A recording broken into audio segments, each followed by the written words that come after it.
In one of the most strategically important waterways on Earth, a decision has been made that could reshape global power dynamics overnight. The United States Navy has reportedly been ordered to enforce a blockade in the Strait of Hormuz. At first glance, the move appears calculated.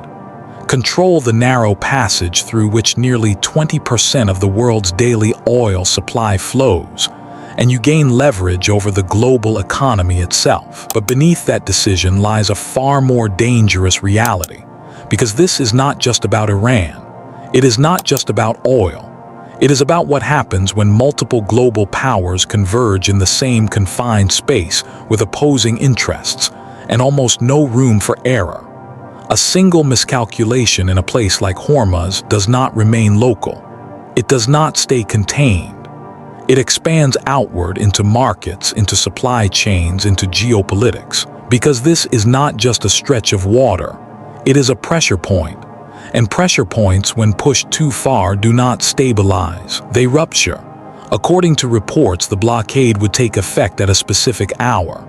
From that moment forward, American naval forces would begin stopping, inspecting, or turning back vessels departing Iranian ports.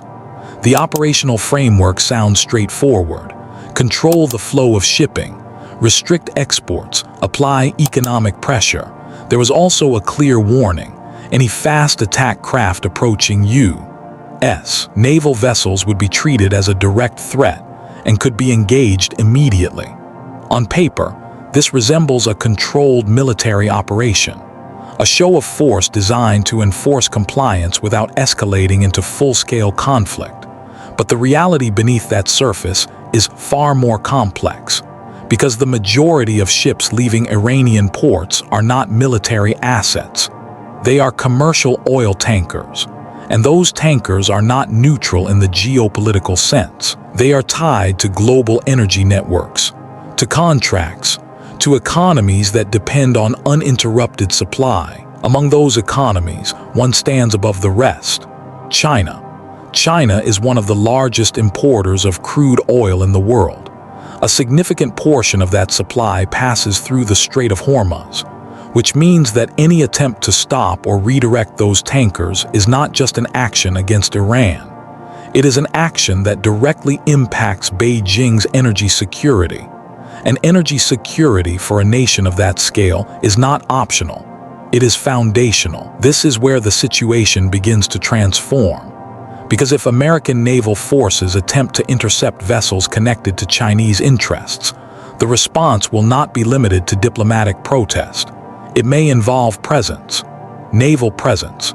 And once warships from multiple global powers begin operating in close proximity inside a narrow corridor, the situation changes completely. This is how a regional enforcement action becomes a global risk. On one side, the United States Navy. On the other, the Chinese Navy. And in between, Iran, controlling the coastline and the geography of the strait itself. Three powers, one confined space, and a situation where even a small mistake could trigger consequences far beyond the water where it begins.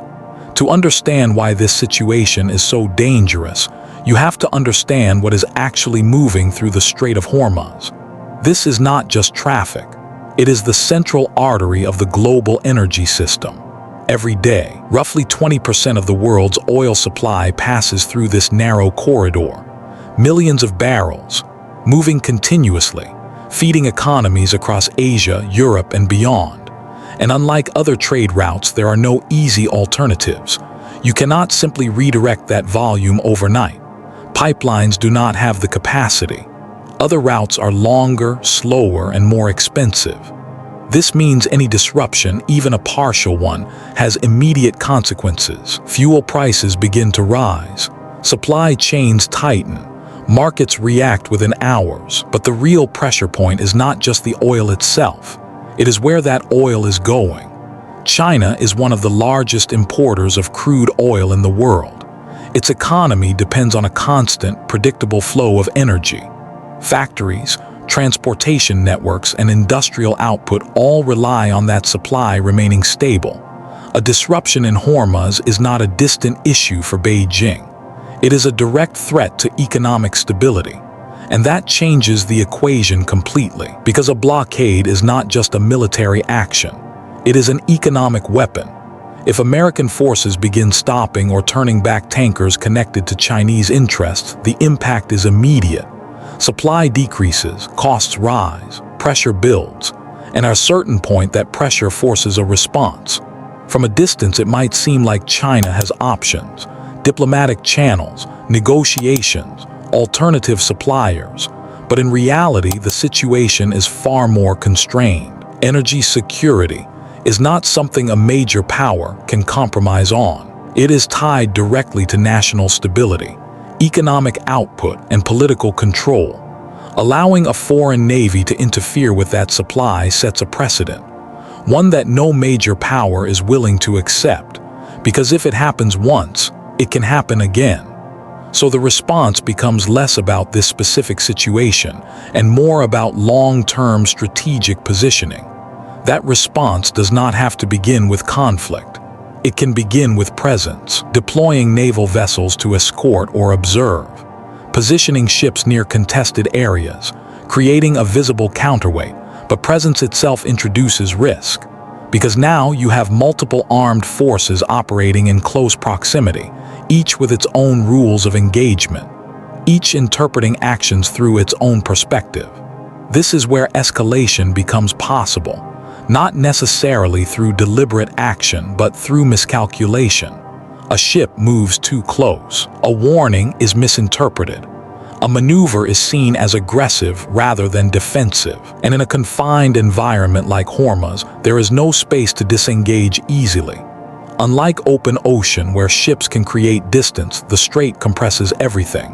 Traffic lanes are narrow, movement is restricted, and every action happens within view of multiple parties. This creates a chain reaction effect. One incident leads to a response. That response leads to another. And suddenly, a situation that began as enforcement becomes confrontation. At this point, the problem is no longer about policy. It becomes about physics, geography, and the limits of control inside one of the most constrained waterways on Earth. To understand why this situation is so unstable, you have to look beyond politics and focus on something more fundamental: geometry. The Strait of Hormuz is often described as being 21 nautical miles wide at its narrowest point. That sounds like a significant distance, enough space for naval forces to operate, maneuver, and maintain control. But that number is misleading because ships do not use the full width of the strait. Commercial traffic is confined to a structured corridor known as a traffic separation scheme. This system organizes ships into lanes to prevent collisions and maintain order. In practice, that reduces the usable space to just 6 nautical miles. 2 nautical miles for inbound traffic, 2 nautical miles for outbound traffic, and a narrow buffer zone in between. That is the entire operating environment. Inside that corridor, massive oil tankers move in single file, slowly, predictably, and predictability is a vulnerability. On paper, a modern destroyer appears perfectly suited to control such an environment. It carries advanced radar systems capable of tracking hundreds of targets. It is equipped with missile systems designed to intercept threats at long range. It can move quickly and respond dynamically to changing situations. But all of those advantages depend on one key factor: space. In open ocean, a warship can create distance between itself and potential threats. It can maneuver freely. It can engage targets long before they become immediate dangers. Inside Hormuz, that freedom disappears. There is no room to reposition without affecting commercial traffic. No ability to create safe distance from other vessels. No buffer between opposing forces. Everything happens close, compressed, and that compression removes time. Now consider the coastline. The Iranian side of the strait is not flat or open. It is mountainous, steep terrain rising directly from the water. Islands like Keshem sit dangerously close to the shipping lanes, in some areas just a few nautical miles away. This geography is not neutral. It is an advantage. because it provides concealment. Missile systems can be hidden within tunnels carved into the mountains. Mobile launchers can move under cover, emerging only briefly to fire, then disappearing again. From the perspective of a warship, this creates blind zones. Radar systems rely on line of sight. They cannot see through mountains. They cannot detect what is hidden behind terrain. This means threats can exist without being detected until it is too late. In open ocean warfare, time is measured in minutes. Early detection provides opportunities to respond, to intercept, to adjust. Inside Hormuz, that timeline collapses. A missile launched from a nearby coastline can reach its target in under a minute. Detection may occur only seconds before impact. That leaves almost no margin for error. Even the most advanced systems require time to process information, to classify targets, to engage. When that time is reduced to seconds, the advantage of technology begins to fade. At this point, the reality becomes clear. This is not an environment where control can be easily established. It is an environment where control is constantly challenged by geography itself. By this point, the situation has moved far beyond a simple naval operation, because what exists in the Strait of Hormuz is no longer just a blockade. It is a three-way standoff. On one side, the United States Navy, enforcing control, stopping or redirecting vessels, projecting power into one of the most critical waterways on Earth. On the other side, China, a nation whose economy depends on the uninterrupted flow of energy, a nation that cannot afford to allow that supply to be controlled by another power. And in between, Iran, a country that controls the coastline, the terrain, and the geography of the strait itself. A country that does not need to dominate the ocean, because it already influences the environment around it. This creates a balance that is inherently unstable, because none of the three sides can fully back down. The United States cannot enforce a blockade without demonstrating credibility. China cannot allow interference with its energy supply without responding. Iran cannot accept control of its own waters without resistance. Each position reinforces the others. In such an environment, escalation does not require intent. It only requires misinterpretation, a warning maneuver seen as aggression, a defensive positioning interpreted as preparation for attack, a routine inspection perceived as interference. And in a confined space like Hormuz, there is no room to de-escalate quickly. Ships operate within narrow lanes. Distances between vessels are limited. Every action is visible. Every movement is observed. This creates constant pressure. And under pressure, small errors become large consequences. But the stakes extend far beyond the ships in the strait, because this waterway is not just strategically important. It is economically critical. Roughly 20% of the world's daily oil supply passes through this corridor. That means any disruption, even a minor one, has immediate global consequences. Fuel prices rise, transportation costs increase, supply chains tighten, and those effects do not stay regional. They ripple outward, across continents, across industries, across entire economies. A prolonged disruption could reshape global markets, force countries to adjust energy strategies, trigger political and economic instability far beyond the Middle East. This is what makes the situation so dangerous. It is not just a military problem. It is a system-level risk. Because in Hormuz, power is not defined only by ships or weapons. It is defined by constraints, limited space, compressed time, conflicting interests. Each one reduces control. Each one increases uncertainty. And when uncertainty rises, stability becomes fragile. The idea of simply escorting tankers through the strait sounds logical at first.